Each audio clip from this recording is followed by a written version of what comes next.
Hello everyone and welcome to my brand new YouTube channel where I'm going to be talking about art and I'm going to be crafting and doing things that potentially I wouldn't have ever imagined myself doing before lockdown.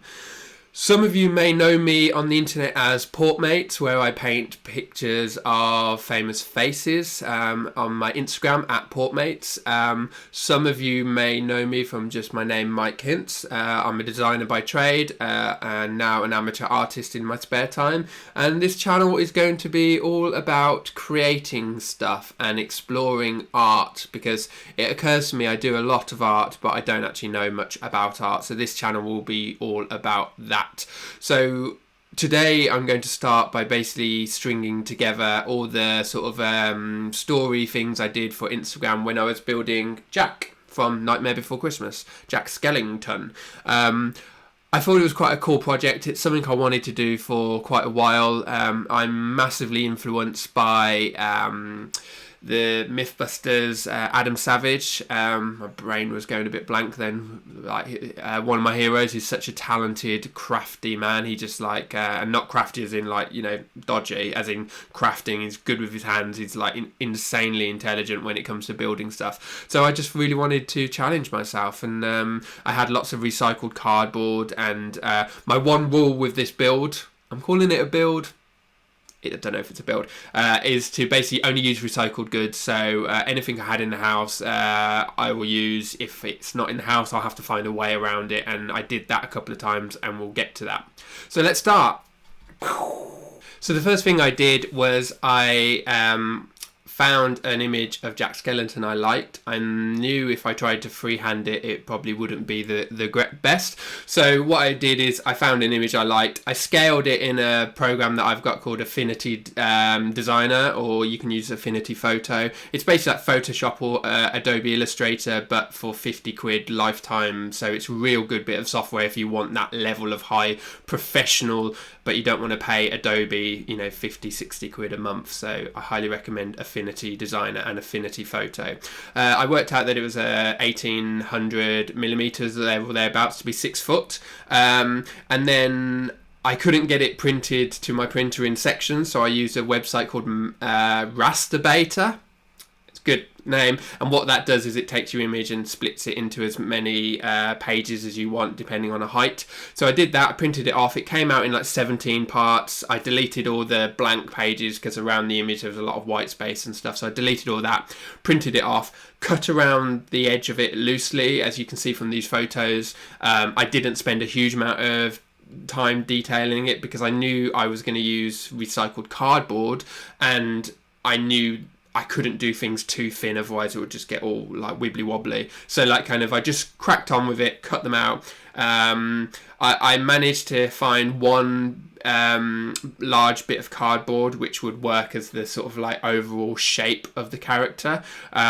So I turned that on its other side. So on the back it had Amazon logos and all sorts of stuff like that. So I stuck all the paper on. Now if you were clever, you would have flipped the image first, and then when you came to do this process that I'm about to talk about, it would be the right way around. So actually my Jack is a bit inverse to the image, but I'm sure nobody will know other than the people watching this, and I'm sure you will not care, as I didn't really.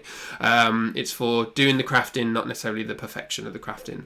So what I did is I got some tape and I just sort of stuck all the cut out bits together, which was cool because it meant you can get an idea of the shape.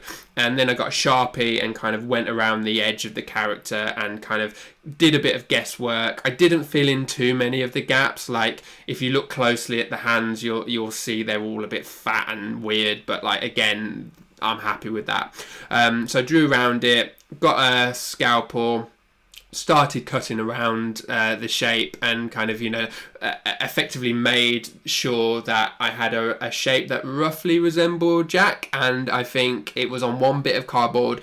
It was very floppy. My initial plan was to just have that one bit of cardboard, prop it against some wood, glue it against some wood like a stand, and that'd be perfect. I quickly realized that that wasn't going to cut it. So then what I had to do was get more cardboard, and again, because it's Christmas and been buying a lot of gifts and you get a lot of Amazon deliveries and stuff, I had lots of cardboard to hand. So what I did is manage to get two quite decent bits of cardboard together, lined them up, glued Jack all the way from head to toe.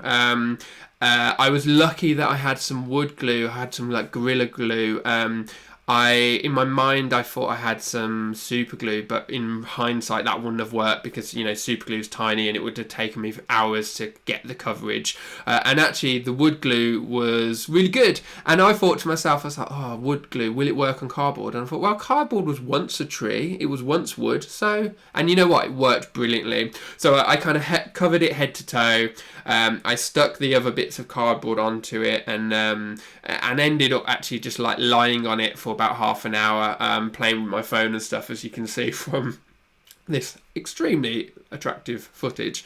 And I could have done that a bit better. I'm sure I could have just put weights on it and stuff, which I do later in the video, but for now I just kind of laid on it, and it took about 20-30 minutes, and actually I was impressed with it. I was really worried that it would be like it would either soak into the cardboard, or it would make it all look a bit kind of sort of, I don't know, manky, or like, I had this feeling that it either wouldn't stick or it would just ruin the cardboard. And at this point in my Instagram story, I was very much like, I think this is the end of the journey now. I think like the glue area won't work and that's it. But you know what? It worked a treat, and even now it's solid as a rock. And like, you know, it's about a few days after making it. So the wood glue worked really well on cardboard, so I'm quite happy with myself for there. And again, it was in the house. I bought that wood glue to fix the shed like a few months ago. It was just sitting there,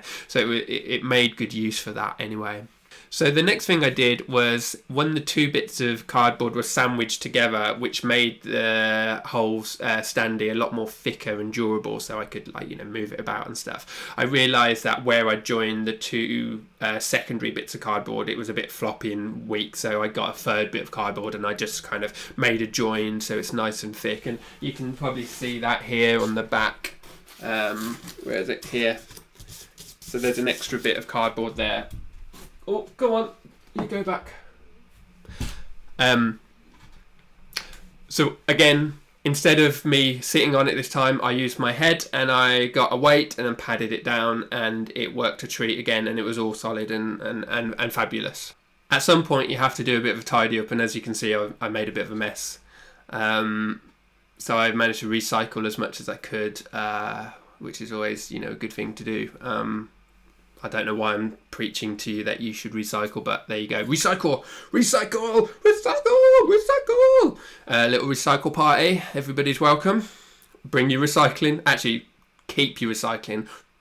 I'm not going to get into a rant about recycling, but keep your own recycling. I don't want your recycling. The next thing I did was I needed to prepare the cardboard, and this was another stage where I didn't know if it would work or not. So what happened was I got some a good chunk of white paint, and then a heap of gesso.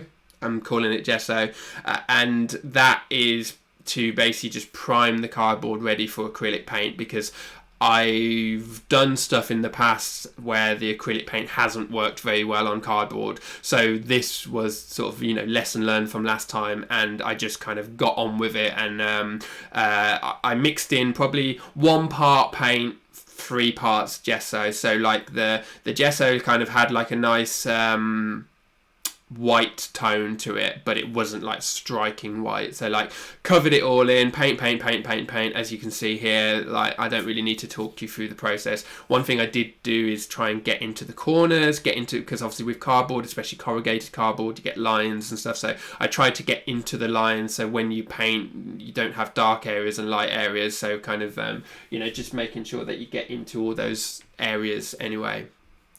After a short break, where we went and finished Breaking Bad, so that was a quite nice break. I've seen Breaking Bad before. My wife hadn't. We'd spent several months working our way through it, and we were finally at the end game, so we decided to do that while my Jack was drying, and the gesso probably took with the acrylic probably, I don't know, like half an hour to dry. I didn't really check on it for a couple of hours, so I just left it. I dragged it into another room so the dog wouldn't walk over and stuff, because during the painting process the dog did manage to get a little bit of paint on her, but of course that's going to happen because she's a dog. So with the painting, I started with the background. In my mind, I'd already decided it needed to be quite a rich Christmassy red. So I knew that would be the starting point. And in terms of in which order to do the painting, I thought, well, if I do the background first, then if there's any sort of foreground touches to do, I can do that later. And because it's so black and white, the red just made sense to just do straight away. And it is worth mentioning, I'm not aiming for perfection here. I was just doing something for the creativity. So there are, if you look closely to this guy, there's loads of areas of rough as hell paint jobs and stuff like that, but I don't mind. I was really lucky that our kitchen is quite long, so I could lay it out and just paint and cut it out. And if you don't have a lot of space, maybe you could do it in stages, but for me it was very much about kind of getting it all painted, and I did it very quickly, to be honest. The painting side of things was quite a fast process, so I started with the background with the red. I then kind of got my pencil and sort of outlined where the sort of eyes and the nose and the mouth and sort of the chest piece and the fingers and stuff like that, where they would go. Also with his like bat collar thing, I kind of penciled out and kind of started working in with a black acrylic. When it came to some of his details, like his sort of like chest, sort of like, what are they called, lapels, I don't know, those bits, those bits, what I mean. I put a little bit of white in with the black, and I kind of just made it a little bit grayer so it would stand out a little bit. Same with the lines. As you can see from the painting here, I haven't really put much effort into the lines. I've just given it that kind of hint of lines, and I think it works quite nicely, really. It's kind of looks like the lights catch it in various places. So yeah, paint. Trying to avoid the background at all possibility. Not always the case, but again, not aiming for perfection here. I then started with the white areas. Because I use a white mix with the gesso, the white was pretty good anyway, but as you can see from the video here, like when I was painting in the solid white, the gesso really helped it kind of the vibrancy lift out. I then used the white to kind of do some highlights around sort of like his clothing and kind of stuff, just to sort of like use the same grey for his eye sockets and stuff, and use a different grey for his mouth as well, where he's got his sort of like, I assume his mouth is sewed shut even though he sings, don't know. So kind of that all came together and stuff like that, so that was good.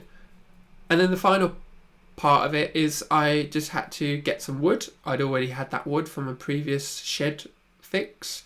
I got my saw and I measured 6 foot, cut it in at 6 foot, got my wood glue again, just glued the wood to the back of the standee, and again this time, instead of standing on it and sort of being a bit of an idiot about it, I actually got some weights from my weight days, and like just sort of left it for half an hour. I think I actually gave it a bit long. I think I gave about 45 minutes just to be sure that it would stick, and it's worked a treat. It's solid as a rock, and I'm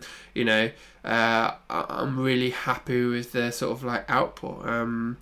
It's turned out nice, and I think I encourage everyone to do it because I think it's such a creative pursuit. I'm sure there's loads of things I've glossed over. For example, I've just realised I haven't talked about these bits where kind of the cardboard is thick and then the details, and I painted the background the same colour as the background card, so kind of, although there's a layering thing going on, it just gives the idea that you can get away. You don't have to cut into those details as long as you've got the cardboard to paint on. So I think that's all gravy, and I'm happy with the result, and I'm sort of thinking what other sort of creative projects I can do for this channel. So if you've got any ideas, drop me a line, shop@portmates.co.uk. I'm on Instagram @portmates. I'm on Twitter @portmatesart. I'm on Facebook /portmates. Just find me, hit me up. You can see all my paintings and all my various different art endeavours. Make sure you subscribe and turn on your notifications for new videos. I'm very, very feeling creative at the moment, and I'm looking forward to seeing you know, you join me on that journey. And, you know, any comments, like this video, do the stuff you normally do on YouTube, but do it for me. And I think that's it. So from me and Jack, thanks and goodbye. Thank you. Bye.